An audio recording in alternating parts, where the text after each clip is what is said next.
The massive crystalline chamber of the Galactic Council hummed with barely contained energy as representatives from 300 species gathered for what would become known as the Trial of Terra. Admiral Sarah Chen stood in the center of the circular hall, her blue uniform crisp despite the 18-hour journey from Earth. Around her, alien forms of every conceivable shape gazed down from tiered seating that spiraled up into darkness. The Vortax supremacist, a towering insectoid creature with mandibles that clicked ominously, leaned forward from the high bench. "Humans of Terra," his translated voice boomed through the chamber, "you stand accused of 17 violations of the peaceful coexistence doctrine. How do you answer?" Chen's jaw tightened. She had expected this moment for months, ever since humanity had refused to surrender their quantum encryption technology to the Council's Collective Knowledge Initiative. The charges were fabricated, but the trial was real enough. Every species in the galaxy operated under Council oversight, contributing their unique technologies and resources to the greater galactic community. Every species except humanity. "We answer with the truth," Chen replied, her voice carrying clearly through the chamber's acoustic design. "Humanity has violated no doctrine that we agreed to follow. We never signed the peaceful coexistence doctrine." A wave of chittering, growling, and harmonic tones swept through the assembled delegates. The Zeltharian representative, a being of living crystal that refracted light in impossible patterns, pulsed with angry red hues. "All civilized species accept Council authority upon achieving faster-than-light travel. This is galactic law." "Whose law?" Chen asked. "We developed our own FTL technology independently. We made no agreements, signed no treaties, and accepted no authority beyond our own. You cannot prosecute us for laws we never agreed to follow." The trial continued for 6 grueling hours. Evidence was presented of humanity's crimes, their refusal to share quantum encryption, their independent colonization efforts, their military buildup in the Sol system. Each accusation was technically correct, but Chen maintained her position: humanity had never agreed to Council oversight. High Arbiter Kellen, an ancient being whose species had founded the Council millennia ago, finally spoke. His voice carried the weight of eons, transmitted through bioacoustic implants that made his words seem to come from everywhere at once. "The human position is legally sound," he admitted reluctantly. "They cannot be held to laws they did not agree to follow." Hope flickered in Chen's chest, but Kellen continued. "However, the Council cannot permit a rogue civilization to operate within galactic space without oversight. The risk to peace and stability is too great." He paused, his ancient eyes fixing on Chen. "Therefore, the Council hereby banishes humanity from galactic space. You have 30 standard days to remove all human presence beyond your home system. Any human vessel found in Council territory after this period will be destroyed without warning." The chamber erupted in chaos. Some delegates cheered the decision, others argued it was too harsh. Chen stood in stunned silence as the weight of the sentence hit her. Humanity was being cast out from the galactic community before they had ever truly joined it. Furthermore, Kellen added, his voice cutting through the noise, "all trade with Terra is hereby forbidden. No Council species may provide technology, resources, or assistance to humanity. They are to be treated as an extinct civilization." The journey back to Earth took 3 weeks.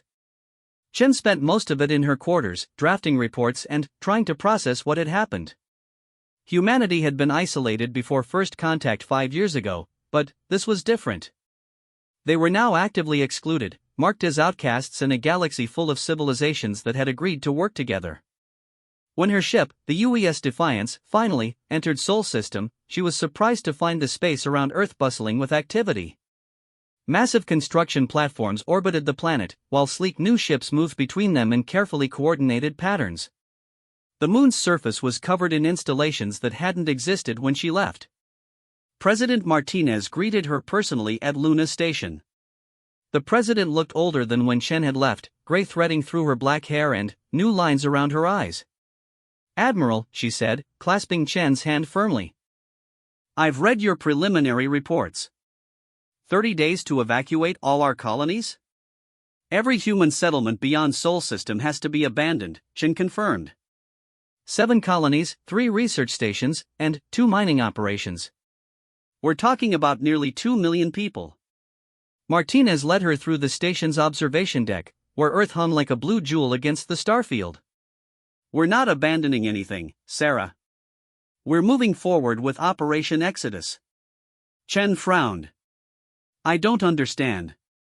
Exodus? While you were gone, our best minds have been working on a solution to the Council problem. We always knew this day might come." Martinez gestured toward the construction platforms visible through the massive windows. "We've been preparing." Dr. James Park, Earth's leading physicist and the architect of humanity's FTL drive, joined them on the observation deck. His excitement was barely contained as he pulled up holographic displays showing ship designs Chen had never seen before. "We're not just evacuating our colonies, Admiral. We're taking them with us." "Taking them with us where?" Chen asked. "Beyond the galactic rim," Park explained, his fingers dancing through the holographic interface. "We've identified a region of space approximately 50,000 light-years beyond the Orion Arm's edge. Preliminary surveys show dozens of star systems suitable for colonization, and absolutely no Council presence." Chen studied the displays, her strategic mind immediately grasping the implications. "That's a one-way trip. Even with our best FTL drives, it would take months to reach the edge of the galaxy." "Not anymore," Park said with a grin. "We've had a breakthrough. The new drive system can cover that distance in 6 weeks. And, once we're there..." He pulled up another display showing massive industrial platforms. "We don't just establish colonies. We build an empire." Martinez took over the briefing. "Project Exodus isn't about running away, Sarah. It's about becoming something the Council never expected. We're going to build a civilization so advanced, so powerful, that when we return to this part of the galaxy, it will be on our terms." Over the following days, Chen toured the massive undertaking that had transformed Earth's orbital infrastructure. Shipyards that had been building exploration vessels and cargo haulers were now producing something entirely different. The new ships were larger, more advanced, and built for long-term operations far from any support base. The Prometheus-class colony ships were marvels of engineering, each one capable of housing 50,000 people in comfortable conditions for extended journeys. But they were more than passenger vessels. Each ship contained complete industrial fabrication facilities, scientific laboratories, and even small-scale terraforming equipment. More impressive were the Atlas-class industrial platforms. These massive constructs were designed to establish complete manufacturing bases in new star systems. They carried automated mining equipment, fusion reactors, and the blueprints for every piece of technology humanity had ever developed. But it was the new warships that truly impressed Chen. The Titan-class battleships were unlike anything in humanity's previous fleet. They incorporated lessons learned from studying Council technology captured during First Contact, but taken in directions the Council had never explored. Quantum armor plating, weaponized gravity manipulators, and defensive systems that could create localized spacetime distortions. "How many ships are we talking about?" Chen asked during a briefing with the project coordinators. Phase 1 deployment will consist of 12 colony ships, 30 industrial platforms, and 60 escort vessels, replied Director Stone, the project's military coordinator. "But that's just the beginning. Once we establish our industrial base, we'll be able to construct vessels on a scale the galaxy has never seen." Chen spent her remaining time on Earth visiting the colonies marked for evacuation. The colonists she met weren't dejected or afraid. They were excited. Word of Project Exodus had spread despite official secrecy, and humanity's frontier settlers understood what this meant better than anyone. They weren't losing their homes, they were gaining an entire region of space to call their own. On Kepler 442b, she met with Governor Williams, a former military officer who had established one of humanity's most successful agricultural colonies. "Admiral, I've been waiting 30 years for an opportunity like this," he told her as they walked through fields of modified wheat that waved in the alien world's gentle breeze. "The Council has kept every species locked into predetermined roles. The Zeltharians mine crystals, the Vortak provide security, the Calarians handle logistics. But we've never been allowed to grow beyond our initial classification." "What was our classification?" Chen asked. "Primitive warriors with potential," Williams replied with a bitter laugh. They were going to slowly integrate us over the next few centuries, gradually allowing us access to higher technologies as we proved ourselves worthy. Meanwhile, we were supposed to provide military service for Council expeditions. The evacuation began 18 days after Chen's return. Ships arrived at each colony with mathematical precision, loading not just people and personal belongings, but entire industrial facilities. The Council had given humanity 30 days to evacuate, expecting them to abandon their infrastructure. Instead, humanity demonstrated their talent for logistics on an unprecedented scale. Factory complexes that had taken years to build were disassembled and loaded onto cargo vessels in days. Specialized equipment that Council species would have considered irreplaceable was carefully packaged for transport. Even the agricultural colonies packed their genetically modified crops and soil treatment facilities. Council observer ships monitored the evacuation from a distance, occasionally scanning the human vessels but making no attempt to interfere. Chen watched their reports with interest from the command center on Luna Station. The Council observers noted the evacuation's efficiency but seemed to miss the true scope of what humanity was accomplishing. "They think we're just moving our people," Martinez observed during one of their daily briefings. "They don't understand that we're relocating our entire civilization." On day 28, the last transport vessel departed from Tau Ceti C, humanity's most distant colony. The evacuation was complete, but Phase 2 of Operation Exodus was just beginning. The industrial platforms that had been constructing the new fleet for months suddenly accelerated their production. Ships that would have taken years to build in conventional shipyards were completed in weeks using new fabrication techniques developed specifically for the project. The final element of humanity's departure came on day 30. Every human vessel in galactic space gathered at the edge of the Sol system, forming the largest fleet in human history. 12 massive colony ships surrounded by hundreds of escorts, support vessels, and industrial platforms. At the fleet's heart was the newest addition to humanity's navy, the UES Terra Nova, a command ship that dwarfed even the largest Council vessels. Chen stood on the Terra Nova's bridge as the countdown reached its final moments. Around her, the most experienced officers in humanity's space fleet prepared for a journey that would take them farther from Earth than any human had ever traveled. "All ships report ready for departure," Communications Officer Torres announced. "Long-range sensors show no Council presence in our intended route," added Tactical Officer Kim. Chen looked at the tactical display showing nearly 2,000 human vessels arranged in perfect formation. Every ship was equipped with the new drive systems that would carry them beyond the galactic rim. Every ship carried a piece of human civilization, ready to be rebuilt in distant stars.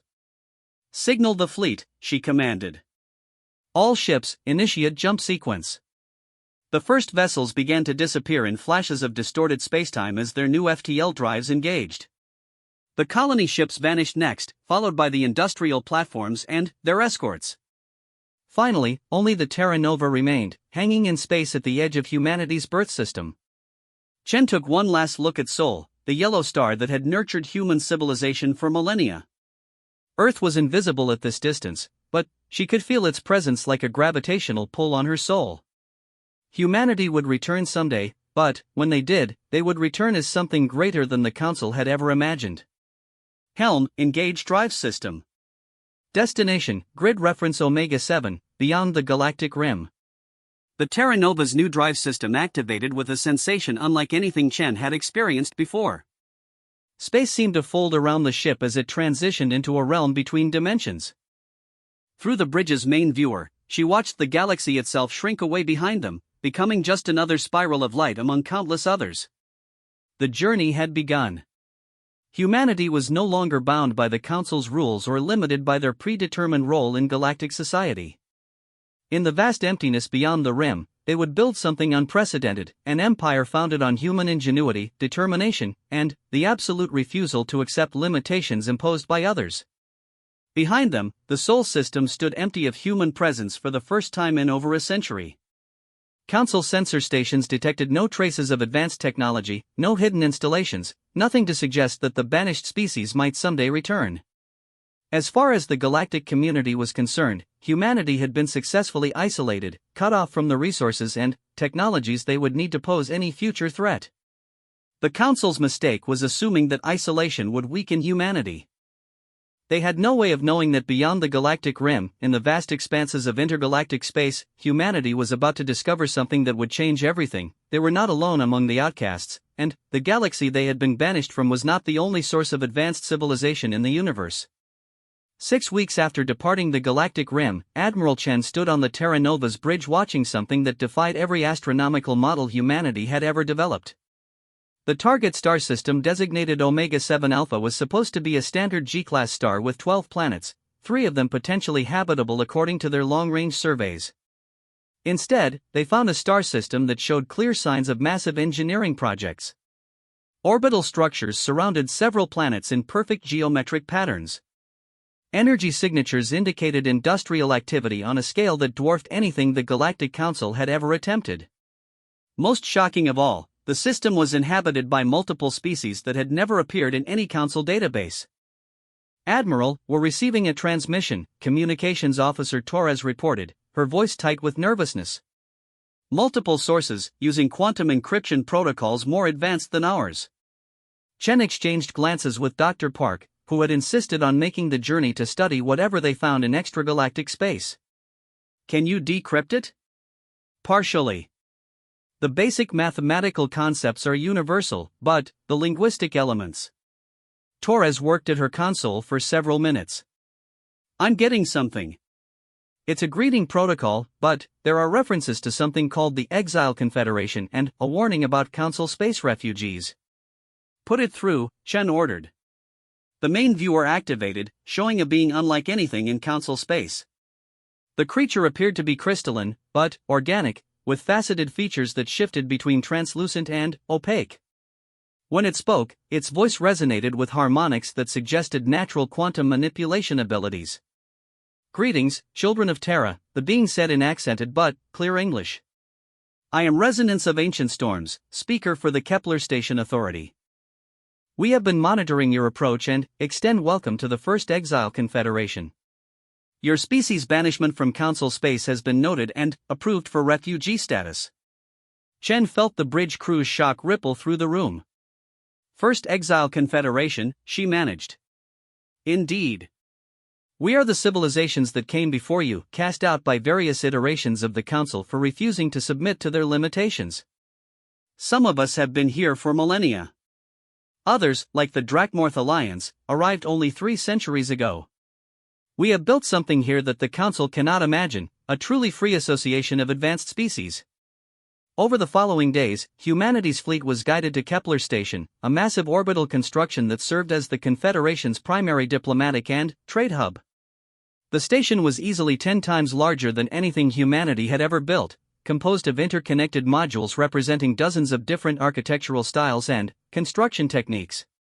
Chen led the first diplomatic mission to the station, accompanied by President Martinez, Dr. Park, and a small security detail. The docking bay that received their shuttle was a marvel of engineering, with atmospheric barriers that allowed different species to exist in the same space while maintaining their preferred environmental conditions. Their guide was a Drakmorth named Warsinger Thak, a being that resembled a cross between a tiger and a dragon, with scales that shifted color based on emotional states. "The Drakmorth were banished for refusing to limit our military development," Thak explained as he led them through corridors filled with beings Chen couldn't begin to categorize. "The Council feared our warrior culture would disrupt their precious peace." "How many species are represented here?" Martinez asked. "Currently, the First Confederation includes 47 species across 12 star systems," Thak replied. "But we are constantly growing as more civilizations discover the limitations of Council membership." His scales shifted to a golden hue that Dr. Park's xenobiology scanner indicated represented satisfaction. "Your species will make a valuable addition." They were brought before the Confederation Council, a governing body that operated on principles radically different from the Galactic Council. Instead of hierarchical authority, decisions were made through consensus among equals. Each species contributed according to their strengths while maintaining complete autonomy over their internal affairs. The Zephyrians had developed matter-energy conversion technology that made Council fusion reactors look primitive. The Techno-Organic Collective had merged biological and mechanical engineering to create living cities that grew rather than being built. The Voidwalkers had mastered transdimensional travel that made faster-than-light drive seem crudely mechanical. What the Council fears, explained Elder Sage Zirian, a being whose species had evolved beyond physical form and existed as organized energy patterns, is the exponential growth that occurs when advanced species collaborate without artificial restrictions. The Council maintains power by keeping each species locked into predetermined roles. Here, we are free to explore every possibility. Humanity's integration into the Confederation began immediately. The industrial platforms that had been designed to establish mining operations were instead directed to participate in collaborative projects with other species. Human engineering expertise, combined with Zephyrian energy technology and Drakmorth metallurgy, produced industrial capabilities that exceeded anything any individual species had achieved. The colony ships established settlements on 3 worlds in the Kepler system, but these weren't the isolated outposts humanity had originally planned. Instead, they became multicultural communities where human colonists worked alongside beings from across the Confederation. Children grew up speaking human languages alongside Drakmorth battlesongs and Zephyrian mathematical poetry. Dr. Park threw himself into collaborative research with unprecedented enthusiasm. Working with Confederation scientists, he began developing technologies that combined human quantum mechanics with alien approaches to physics that the Council had declared impossible or too dangerous to pursue. The Council's technological restrictions aren't about safety, he explained to Chen during a tour of the new research facilities. They're about control. They've convinced themselves that certain technologies are too dangerous for young species, but really they're afraid of becoming obsolete. The breakthrough came 4 months after humanity's arrival. Park's team, working with Voidwalker dimensional theorists and techno-organic biocomputational specialists, developed what they called the Nexus Drive system. Unlike conventional FTL that moves ships through space, the Nexus Drive allowed vessels to temporarily exist in multiple dimensions simultaneously, effectively eliminating travel time across vast distances. We could return to Council space instantaneously, Park explained during the presentation to the Confederation Council. But, more importantly, we can establish a permanent presence there without maintaining supply lines across intergalactic space. The implications were staggering. The Council had banished troublesome species by forcing them beyond the galactic rim, assuming that isolation would prevent them from becoming a threat. But, with Nexus Drive technology, distance became irrelevant. Elder Sage Zirian's energy pattern pulsed with what their translators indicated was deep satisfaction. The time has come to remind the galaxy that banishment is not the end of a species' story. It is the beginning of their true potential. The Confederation's response to humanity's arrival went beyond simple integration. Within 6 months, 3 new star systems had been colonized by joint Confederation expeditions. Massive industrial complexes were established using hybrid technologies that exceeded anything the galaxy had ever seen. Most importantly, the Confederation began developing military capabilities that incorporated the best innovations of all member species. The new warships were unlike anything in galactic space. Drakmorth hull designs that could withstand the gravitational stress of black holes were combined with human weapons systems and Zephyrian defensive technologies. Voidwalker dimensional manipulation allowed ships to attack from multiple reality phases simultaneously, while techno-organic systems created vessels that could repair themselves and adapt to damage in real time. Chen found herself appointed as Admiral of the Combined Defense Force, commanding a fleet that represented the pinnacle of Confederation military technology. The ships under her command could engage enemy vessels from dimensions the Council didn't know existed, using weapons powered by controlled miniature black holes and defended by barriers that existed partially outside normal spacetime. But the Confederation's greatest achievement wasn't military or technological. It was social. The various species had developed a form of civilization that maximized individual potential while maintaining collective cooperation. Unlike the Council's rigid hierarchy, the Confederation operated on principles of voluntary association and mutual benefit. This is what the Council fears most, Martinez observed during a meeting of the Confederation's governing body. Not our weapons or our technology, but our proof that their system isn't necessary. We've shown that advanced species can cooperate without surrendering their independence. The first test of Confederation resolve came when a Council exploration fleet ventured beyond the galactic rim, apparently searching for signs of the banished civilizations. The fleet consisted of 12 ships representing multiple Council species, armed with the most advanced technology the galactic community possessed. They were met by a single Confederation vessel, the CDS Harmony, a prototype ship that incorporated technologies from all member species. The Council fleet's commander, a Vorthak admiral named Skekstran, demanded that the Confederation ship surrender for interrogation. The Harmony's response was to demonstrate capabilities that the Council fleet couldn't comprehend. The ship existed in multiple dimensions simultaneously, making it impossible to target with conventional weapons. Its defensive systems redirected the Council fleet's attacks through dimensional portals, causing their own weapons to strike their ships from impossible angles. Within minutes, the entire Council fleet was disabled without a single weapon being fired directly at them. The Harmony had simply used their own attacks against them through dimensional manipulation. The Council ships were then transported back to galactic space through a series of short-range dimensional jumps, arriving with their crews unharmed but their vessels completely powerless. The message was clear: the Confederation possessed technologies beyond anything the Council had imagined, and they had no intention of remaining hidden. News of the encounter spread through Council space with unprecedented speed. For the first time in millennia, a force had demonstrated clear technological superiority over the galactic community. Even more disturbing, this force consisted primarily of species that the Council had banished for refusing to accept limitations on their development. The Council's response was predictable but ineffective. They declared the region beyond the galactic rim to be a forbidden zone and prohibited all travel in that direction. Ships attempting to leave galactic space were interdicted and their crews imprisoned. The Council convinced itself that isolation would prevent the spread of Confederation influence. But the Confederation had already solved the distance problem. Nexus drive technology allowed small, undetectable ships to establish monitoring stations throughout Council space. These installations observed galactic activity while remaining completely invisible to Council sensors, gathering intelligence about the political and technological state of the civilization they had left behind. What they discovered was a galaxy in decline. The Council's rigid control over technological development had created stagnation rather than stability. Species that had shown promise for advanced development found themselves trapped in predetermined roles, their potential suppressed for the greater good of galactic peace. More troubling, they learned that several species within Council space had begun questioning the system's effectiveness. The Calarian Merchant Federation had developed technologies that exceeded their authorized limits and were facing prosecution.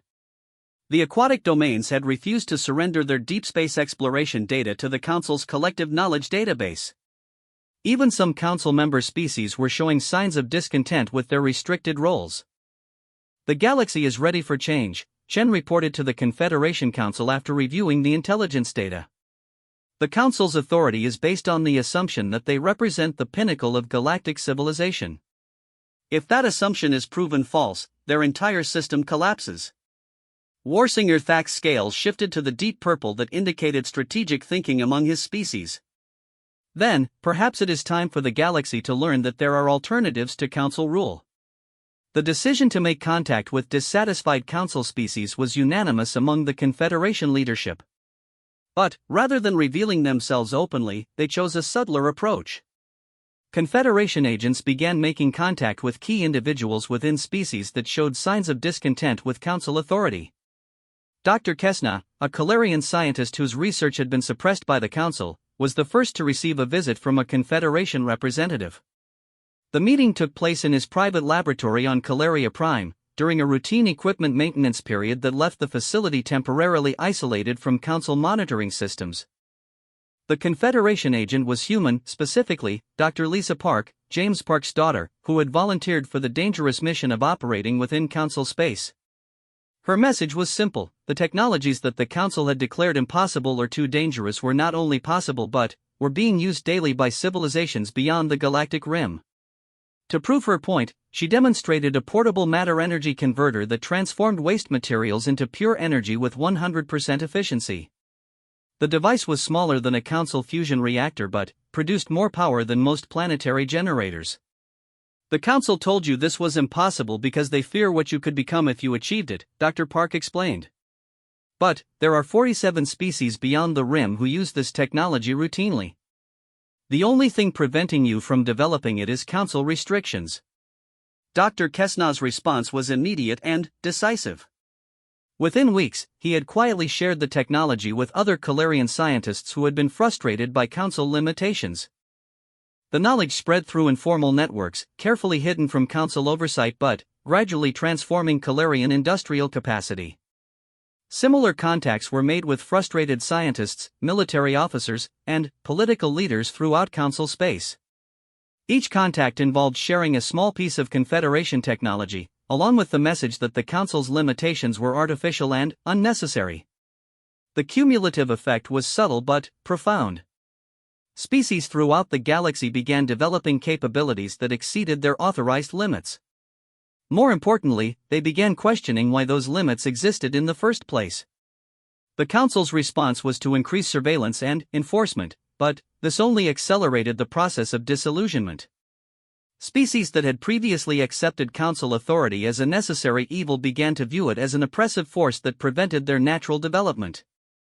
The tipping point came when the aquatic domains publicly announced their withdrawal from Council oversight. Their deep space exploration had discovered several habitable systems beyond Council territory, and they intended to establish colonies without seeking Council approval. The Council's demand that they remain within galactic space was met with a simple but devastating response. The aquatic domains demonstrated their new defensive capabilities by creating a localized spacetime distortion that made their home system temporarily inaccessible to Council ships. We learned this technique from associates who showed us that the Council's technological restrictions are based on fear rather than necessity, announced Prime Current Velshana during the public broadcast. We will no longer accept limitations on our species' potential. The broadcast was seen throughout the galaxy, and its impact was immediate. Within days, 3 more species had announced their intention to withdraw from Council oversight. The Zydorian Collective declared their independence and disappeared into unexplored space using technology that Council sensors couldn't track. The Ferric Alliance established a defensive perimeter around their core systems using weapons that made Council enforcement ships obsolete. Most significantly, the Calarian Merchant Federation announced the formation of the Second Galactic Association, an alternative to Council rule based on voluntary cooperation and unlimited technological development. Their invitation was open to any species willing to abandon the artificial restrictions that had defined galactic civilization for millennia. The galaxy was transforming, and the Confederation had achieved their goal without firing a shot. The Council's authority was crumbling not through military conquest, but through the simple demonstration that their limitations were unnecessary and their power was based on obsolete assumptions. From beyond the galactic rim, Admiral Chen watched the transformation with satisfaction. Humanity's banishment had led not to isolation and decline, but to the discovery of a vast community of advanced civilizations. More importantly, it had shown them that the Council's vision of galactic civilization was neither inevitable nor optimal. The exile was ending, but not through surrender or negotiation. It was ending because the galaxy itself was choosing to abandon the system that had made exile necessary in the first place. The question now was not whether humanity would return to galactic space, but what they would find when they arrived. 2 years after humanity's banishment, the galaxy was unrecognizable. What had once been a stable hierarchy governed by the Galactic Council had fractured into competing factions, independent systems, and entirely new forms of interspecies cooperation. The Second Galactic Association had grown to include over 60 species, while dozens more had declared complete independence from any external authority. Admiral Chen stood in the command center of Kepler Station, watching real-time intelligence feeds from across galactic space. The holographic displays showed a galaxy in transition, with former Council territories reorganizing themselves according to principles that would have been considered impossible just years earlier. The Draconian hegemony has joined the association, reported Commander Torres, who had been promoted to head of Confederation intelligence operations. They're contributing their gravitational manipulation technology to the collective research initiative. Any Council response? Chen asked. The remaining Council forces are consolidating around their core worlds, Torres replied. Latest estimates suggest they still control about 30% of their former territory, but their influence is shrinking daily. The Vortex supremacist faction is pushing for military action to reclaim lost systems. Warsinger Thak entered the command center, his scales displaying the deep blue pattern that among his species indicated both satisfaction and anticipation for battle. "The Council has made their choice," he announced. 3 hours ago, High Arbiter Kellen authorized Operation Restoration. They're mobilizing their remaining fleets for a campaign to restore their authority. Chen studied the tactical displays showing Council fleet movements. Despite their reduced territory, the Council still commanded significant military forces. More than 200 warships were converging on strategic systems that had recently joined the association, preparing for what appeared to be a massive offensive. "Their target?" Chen asked. "The Calarian core worlds," Thak replied. "They intend to make an example of the species that first challenged their authority. If they can force the Calarians back into compliance, they believe other species will surrender rather than face similar consequences." Dr. Park, now elderly but more energetic than ever thanks to Confederation life extension treatments, joined the discussion via holographic projection from his research facility. "The Council's strategy is sound from their perspective," he observed. "The Calarians were instrumental in organizing resistance to Council authority. Their defeat would demonstrate that independence from the Council leads to destruction." Chen considered the strategic situation. The Council's remaining forces were still formidable, equipped with technology that had dominated galactic space for millennia. But they were facing an opponent that had developed beyond their understanding. The question was whether the Confederation should intervene directly or allow the Association to handle the conflict independently. "What are our obligations under the Mutual Defense Compact?" she asked. Elder Sage Zirian materialized as a pattern of shifting energy in the center of the command center. "The compact requires us to respond to threats against any signatory civilization," the ancient being reminded them. "The Calarians signed the agreement 6 months ago, specifically to ensure Confederation support if the Council attempted to reassert control. The decision was made within hours. The Confederation Council voted unanimously to honor their mutual defense obligations, but with a strategy that would minimize casualties while demonstrating the futility of Council resistance. Rather than engaging the Council forces in conventional battle, they would use their advanced technology to make the Council's military capabilities irrelevant." Admiral Chen was given command of Task Force Liberation, a combined fleet representing all major Confederation species. The force consisted of only 12 ships, but each vessel incorporated technologies that made traditional space combat obsolete.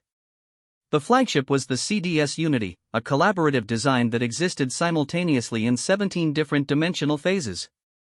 The journey to the Calarian system demonstrated the true extent of Confederation advancement. Using enhanced Nexus drive technology, the task force crossed intergalactic space instantaneously, arriving in Calarian space before the Council forces had completed their own fleet movements.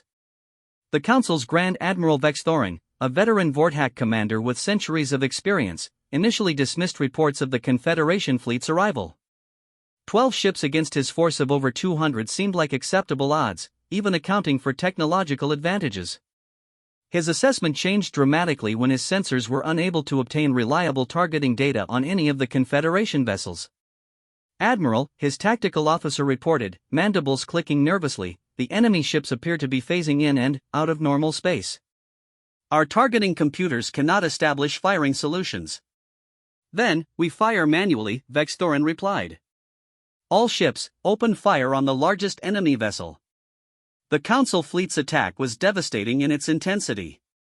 Energy weapons that could crack planets and kinetic projectiles that moved at significant fractions of light speed converged on the Unity's position. The result was a spectacular display of pyrotechnics as the weapons passed harmlessly through space where the Confederation flagship had been moments before. "Target has moved to bearing 27 Mark IV, reported the tactical officer. "Wait, now it's at bearing 18 Mark IX. "Admiral, the target appears to be in multiple locations simultaneously." Chen watched the Council fleet's confusion from the Unity's dimensional command center, a space that existed partially outside normal reality and allowed her to observe the battle from multiple temporal perspectives. "Begin Phase 2, she ordered. The Confederation ships initiated what they called a demonstration of superior capability. Rather than destroying the Council vessels, they began systematically disabling them using methods that proved the fundamental obsolescence of conventional space warfare. The CDS Harmony used dimensional manipulation to redirect the Council fleet's own weapons against their ships, causing them to damage each other without any hostile fire from Confederation vessels. The CDS innovation employed temporal displacement fields that trapped enemy ships in localized time loops, effectively removing them from the battle without causing permanent harm. Most impressive was the CDS Transcendence, a techno-organic vessel that released swarms of adaptive nanoconstructs. These microscopic machines infiltrated Council ships and began repairing systems according to Confederation specifications, gradually converting enemy vessels into hybrids that incorporated both Council and Confederation technology. Within 3 hours, the entire Council fleet had been neutralized without a single fatality. The ships remained intact and their crews unharmed, but every vessel had been systematically upgraded with Confederation technology that made resistance impossible. Grand Admiral Vexthorin found himself sitting in a command chair that had been transformed into a sophisticated interface with Confederation systems. His ship's computer now spoke in harmonious tones instead of the harsh mechanical voice he was accustomed to, and displays showed information about technologies his species had never imagined. Admiral Vexthorin, Chen's voice emerged from speakers that had somehow been integrated seamlessly into his ship's original design. You and your forces are welcome to return to Council space, but your vessels will retain their upgrades. Consider them a gift from the Confederation, along with an invitation to reconsider your allegiances. The psychological impact of the demonstration extended far beyond the immediate battle. News of the Council fleet's bloodless defeat spread throughout galactic space within hours, carried by quantum communication networks that now included Confederation technology. The message was clear: the Council's military superiority was an illusion based on outdated assumptions about the nature of space warfare. High Arbiter Kellen received the reports in his private chambers on the Council's capital world. The ancient being had governed galactic civilization for over 2 millennia, maintaining stability through a careful balance of cooperation and controlled advancement. The emergence of the Confederation represented a challenge to everything he had built. How many ships? He asked his military advisor. 12, High Arbiter. A force of 12 ships neutralized our entire expeditionary fleet without causing a single casualty. Our vessels have been improved. The technology they've incorporated exceeds our most advanced theoretical models by several centuries. Kellen contemplated the implications. The Council's authority had always rested on the premise that they represented the pinnacle of galactic achievement. If civilizations beyond the Rim had advanced so far beyond Council capabilities, what did that say about the system he had spent millennia perfecting? Arrange a meeting, he decided. If these Confederation beings possess such advanced capabilities, perhaps it is time to discuss the future of galactic civilization. The invitation to negotiate came through official diplomatic channels, transmitted using quantum encryption that incorporated Confederation improvements to Council technology. Admiral Chen was invited to represent the Confederation at a peace conference on the neutral world of Xeris 3, a planet that had maintained independence from both Council and Association authority. Chen's arrival demonstrated the vast gulf between Council and Confederation capabilities. Instead of traveling in a traditional diplomatic vessel, she arrived aboard a ship that existed as pure organized energy, materializing in Xeris 3's orbit through methods that the planet's sophisticated sensor arrays couldn't detect. The conference chamber was a masterpiece of neutral design, incorporating architectural elements from dozens of different species while maintaining an atmosphere that could support most known forms of life. High Arbiter Kellen waited in the center of the circular room, his ancient form surrounded by advisors from the remaining Council species. Admiral Chen, Kellen greeted her with formal courtesy. We meet under circumstances I would never have anticipated when your species was banished from our space. High Arbiter, Chen replied, taking her place at the crystalline conference table. The circumstances have indeed changed, though perhaps not in the way you expected. The negotiations that followed were unlike any diplomatic exchange in galactic history. Rather than discussing territorial boundaries or trade agreements, they were fundamentally about the nature of advanced civilization itself. Kellen argued for the stability that came from controlled development and hierarchical authority, while Chan presented evidence of the exponential growth that resulted from free collaboration between equal partners. Your Confederation model, Kellen observed, assumes that advanced species can cooperate without external oversight. Our experience suggests that such cooperation inevitably leads to conflict as different species pursue incompatible goals. Our experience proves otherwise, Chen replied. The species in the Confederation have achieved things that no Council civilization ever imagined, precisely because we removed artificial limitations on development. When species are free to explore their full potential, they discover capabilities that benefit everyone. To demonstrate her point, Chen activated a holographic display showing Confederation achievements. Cities that existed in multiple dimensions simultaneously, allowing virtually unlimited population growth without environmental impact. Industrial complexes that converted matter directly into any desired form, eliminating scarcity for most material goods. Research facilities where beings from different evolutionary paths collaborated to understand the fundamental nature of reality itself. These achievements, she continued, required the combined knowledge and capabilities of dozens of species. No single civilization, no matter how advanced, could have developed them alone. But, the Council's system prevents such collaboration by keeping each species locked into predetermined roles. High Arbiter Kellen studied the displays with the analytical mind that had maintained galactic stability for 2 millennia. The technology shown exceeded anything in Council databases, but, more troubling was the social organization that made them possible. The Confederation operated without central authority, yet achieved coordination that exceeded anything the Council had accomplished through hierarchical control. If we were to modify our approach to galactic governance, he asked carefully, what role would the Council play in this new arrangement? Chen's response surprised everyone in the chamber. The same role as any other civilization, voluntary participant in a community of equals. Your species has valuable experience in large-scale organization and conflict resolution. Those skills would be welcome in an expanded confederation, but not as ruling authority over other species. The offer was extraordinary. Instead of demanding the Council's dissolution, Chen was proposing its transformation. The hierarchical system that had governed the galaxy for millennia could become one voice among many in a larger community based on cooperation rather than control. And, if we decline? Kellen asked. Then, you continue governing those species that choose to remain under Council authority, Chen replied. The Confederation has no interest in forcing unwilling participants to join. But, you should understand that your influence will continue to decline as more species discover the advantages of unlimited development. The conference lasted 3 days, during which detailed proposals were exchanged and analyzed. The Council's remaining leadership debated the options while monitoring reports of continued defections from their territory. By the end of the 3rd day, 17 more species had announced their intention to join either the association or apply directly for Confederation membership. High Arbiter Kellen's decision, when it came, represented the end of an era and the beginning of something unprecedented. The Galactic Council hereby requests membership in the Confederation of Free Species, he announced during the final session. We propose to contribute our experience in interspecies coordination while adopting Confederation principles of voluntary cooperation and unlimited development. The transformation of galactic civilization proceeded with remarkable speed. Within 6 months, the former Council territory had been reorganized as the Galactic Democratic Federation, with Kellen serving as an elected coordinator rather than supreme ruler. The rigid hierarchies that had defined galactic society for millennia gave way to voluntary associations based on mutual interest and compatibility.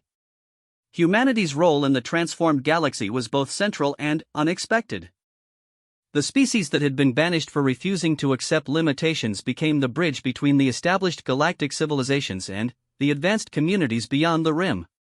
Human colonies were established throughout galactic space, but not as isolated outposts. Instead, they became centers of cultural and technological exchange where different forms of life could explore the possibilities of true cooperation. Admiral Chen found herself appointed as the first Director General of the Galactic Coordination Council, a position created to facilitate communication between the hundreds of independent civilizations that now shared galactic space. Her headquarters was established on Terra Nova, humanity's new capital world in the former Council Core region. Ironic, isn't it? Dr. Park observed during the dedication ceremony for the new facility. We were banished for being too independent, and now we're helping everyone else discover the value of independence. Chen smiled as she watched representatives from nearly 300 species mingling in the facility's grand atrium. Beings who had been enemies under the Council system were now collaborating on projects that none could have imagined alone. The artificial barriers that had separated species for millennia were dissolving, replaced by associations based on genuine affinity and shared goals. Not ironic, she replied. Inevitable. The council system was never sustainable because it tried to limit what species could become. Once even one civilization broke free from those limitations, the whole system had to change. The final phase of humanity's return to galactic space came 2 years later, when the first ships from Earth arrived to witness what their banished colonists had accomplished. The Sol system had been lonely during humanity's absence, but it had not been abandoned. A small population had remained to maintain Earth's facilities and preserve the memory of humanity's origin. President Martinez, now in her second term leading the Terran Republic, arrived aboard the EFS Homecoming, a ship built with hybrid Earth Confederation technology that represented the marriage of humanity's original engineering with their hard-won advances in exile. Her first view of the transformed galaxy came through the ship's main viewer as they transitioned from Sol to the former Council capital region. "My God," she whispered, watching massive orbital structures that dwarfed anything from the Council era. "This is what we accomplished." "This is what freedom accomplished," Chen corrected, joining her at the viewer. "We just helped show the galaxy what was possible." The reunion between Earth and the exiled human colonies became a celebration that lasted for weeks. But it was also a working conference where the lessons of humanity's exile were shared with species throughout the galaxy. Representatives from hundreds of civilizations gathered to hear the story of how banishment had led to discovery, exile had become expansion, and limitations had been transformed into limitless possibilities. Warsinger Thak, now serving as the Confederation's military coordinator, addressed the assembly with scales that shifted through patterns of triumph and profound satisfaction. The council feared that unrestricted development would lead to chaos and conflict, he declared. Instead, it led to the greatest flowering of civilization the galaxy has ever seen. Elder Sage Zirian appeared as a complex pattern of organized energy that pulsed with ancient wisdom. "What we have learned is that the only true limitation on any species is the limitation they accept upon themselves. When beings refuse to be constrained by artificial boundaries, they discover capabilities that seemed impossible under the old system." But the most significant speaker was Dr. Kesna, the Calarian scientist whose first contact with Confederation technology had helped spark the galactic transformation. 2 years ago, my research was limited by council restrictions that seemed necessary for galactic stability, he told the assembly. Today, working with colleagues from dozens of species, I am part of a project to create artificial universes where new forms of life can evolve. The only thing that changed was our willingness to abandon the belief that limitation equals safety. The galaxy that emerged from humanity's exile was not the one that had banished them. It was larger, more diverse, and far more advanced than anything the council system had produced. Species that had been locked into predetermined roles for millennia discovered capabilities they had never been allowed to explore. Civilizations that had been forbidden from collaborating found that cooperation unlocked possibilities that exceeded their wildest dreams. Humanity's transformation was perhaps the most dramatic of all.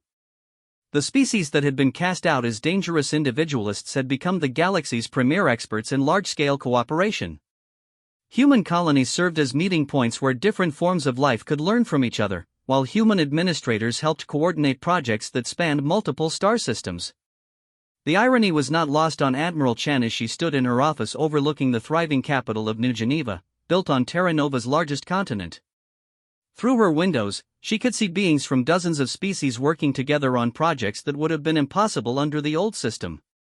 The sky was filled with vessels representing every known form of space travel, from traditional reaction drives to exotic technologies that manipulated spacetime itself.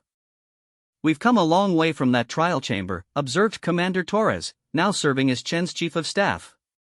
Chen nodded, remembering the crystalline council chamber where humanity had been judged and found wanting. "The council was right about one thing," she said. "We were dangerous to their system. We just weren't dangerous in the way they thought." "How so?" "They thought we would disrupt galactic peace through violence or aggression. Instead, we disrupted it by proving that their limitations were unnecessary. We showed the galaxy that there was a better way to live." The final judgment on humanity's exile came from an unexpected source. High Arbiter Kellen, now serving as an elected representative rather than supreme ruler, visited Chen in her office on the anniversary of humanity's banishment. The ancient being moved slowly but, with dignity, his species' natural longevity allowing him to witness transformations that span centuries. "I came to apologize," he said without preamble. The Council's decision to banish humanity was based on fear rather than wisdom. "We were so focused on maintaining stability that we couldn't see the stagnation we had created." Chen gestured for him to sit in one of the chairs that had been specially designed to accommodate his physiology. "You made the best decision you could with the information you had." The Council system had maintained peace for millennia. "Peace, yes," Kellen agreed. "But, at what cost? We created a galaxy where no species could reach its full potential, where cooperation was limited by artificial boundaries, where advancement was controlled by those who feared change." He paused, his ancient eyes focusing on the bustling cityscape visible through Chen's windows. "What you've built here, this is what we should have been striving for all along. The important thing is that we got here eventually," Chen replied. "The galaxy is better now than it ever was under the old system." Kellen was quiet for a long moment, contemplating the transformation that had reshaped galactic civilization. "When we banished humanity, we believed we were protecting the galaxy from a dangerous species. We never imagined that we were actually unleashing the force that would transform everything for the better." As night fell over Terra Nova, Chen remained in her office, watching the lights of a city that represented everything humanity had achieved since their exile. Ships from across the galaxy moved through the sky, carrying beings to collaborative projects that spanned star systems. Research facilities worked on problems that no single species could have solved alone. Cultural centers hosted exchanges between civilizations that had never been permitted to interact under the Council system. The banishment that was supposed to eliminate humanity's influence on galactic civilization had instead spread that influence to every corner of known space. The exile that was meant to protect the established order had instead transformed it into something greater than its creators had ever imagined. Humanity had been cast out for refusing to accept limitations. In response, they had built an empire not of conquest but of cooperation, not of control but of liberation. They had returned to the galaxy not as conquerors seeking revenge, but as teachers sharing the hard-won knowledge that freedom and cooperation could coexist, that limitations were often illusions, and that the greatest achievements came not from controlling others but from inspiring them to exceed their own expectations. The Council had banished humanity to preserve their vision of galactic civilization. Instead, they had inadvertently created the catalyst that would transform that civilization into something far greater than they had ever dared to dream. In trying to eliminate what they saw as a threat to their order, they had unleashed the force that would create a better order for everyone. The exile was over, but its legacy would endure for millennia to come. Humanity had learned that banishment could become opportunity, isolation could become expansion, and limitations could become the foundation for unlimited growth. These lessons had spread throughout the galaxy, carried by species that had discovered their own capacity for transformation. In the end, the Galactic Council's greatest mistake had become the galaxy's greatest gift. By banishing humanity, they had unknowingly set in motion the events that would free every species from the artificial constraints that had limited their potential for millennia. The empire that humanity built beyond the rim was not measured in conquered territory or subjugated peoples, but in liberated minds and unlimited possibilities. The galaxy was vast, but it was no longer divided by artificial boundaries. It was diverse, but no longer restricted by predetermined roles. It was advanced, but no longer limited by the fears of those who came before. Humanity's exile had ended not with their return, but with the transformation of exile itself from punishment into opportunity, from limitation into liberation, from ending into beginning.